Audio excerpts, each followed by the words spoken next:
and I represent an area of Gwoji River Federal Constituency from Enugu State.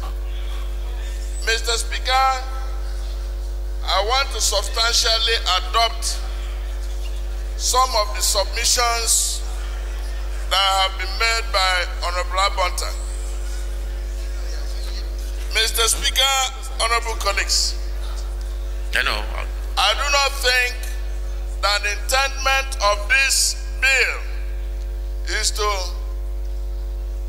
trying to cure a mischief, a defect, you create another. You know, based on our circumstances, there are situations you find uncomfortable, like when you have some adult delinquency or old man's delinquency, when their expectations are not being met. That you are older or much younger is a matter of character. The prudence of your output, the quality of your output is contingent on how you are brought up.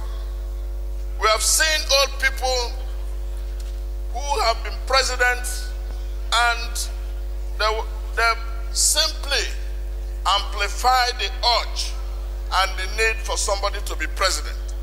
Ronald Reagan was a president and he was president at 70. Joe Biden is close to, is almost middle 70s. 78. So there isn't anything untoward about it. And Mr. Speaker, our laws and our constitution is very clear on when somebody is disabled while sitting in office. If by way of senility or you are acquainted with any disease and you are incapable of performing the duties of your office, our laws are very clear on that. That what the Federal Executive Council and the legislature can do so that you can vacate that office. But we wouldn't ordinarily. I think the expansion, like Honorable Abonta said, should expand downwards. When somebody gets to the age of majority, which ordinarily is 18 years, he should be available to contest for any office. That is what we can do for young people. Expand the net. And some of them who are now at an age of, given opportunity to have early education. Some of us did not go to school until we were 8 years.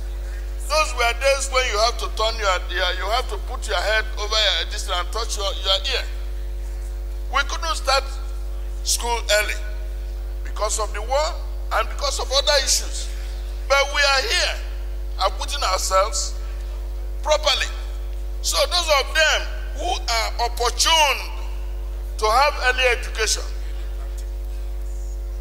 and much more savvy in terms of education, that we can expand our laws downwards. You know, young speakers like Luke, who was Speaker House of Assembly in Akwa Ibom State, he has been here. He's Chairman Judiciary. We wouldn't say we wouldn't accommodate him.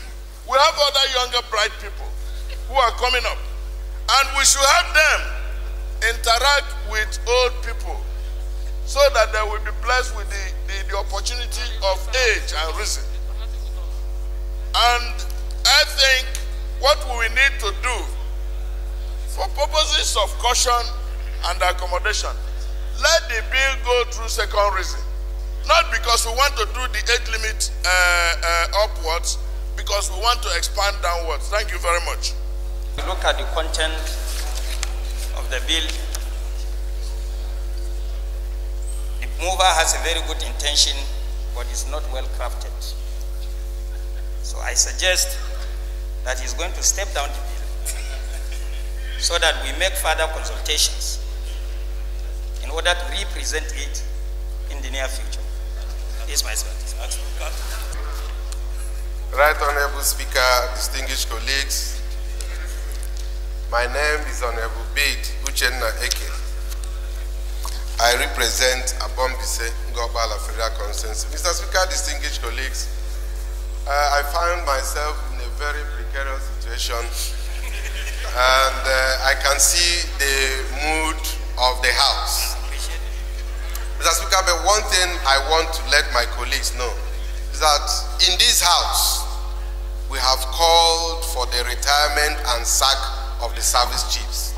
In this House. In this country, the civil service rule says once you are 60, you go on retirement. 60 or 35 years. Please.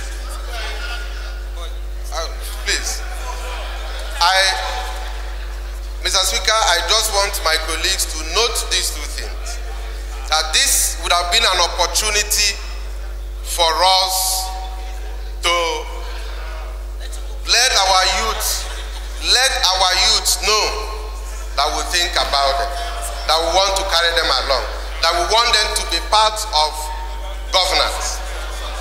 Having said that, Mr. Speaker, by leave of this House, for further consultations, I move to step down this bill.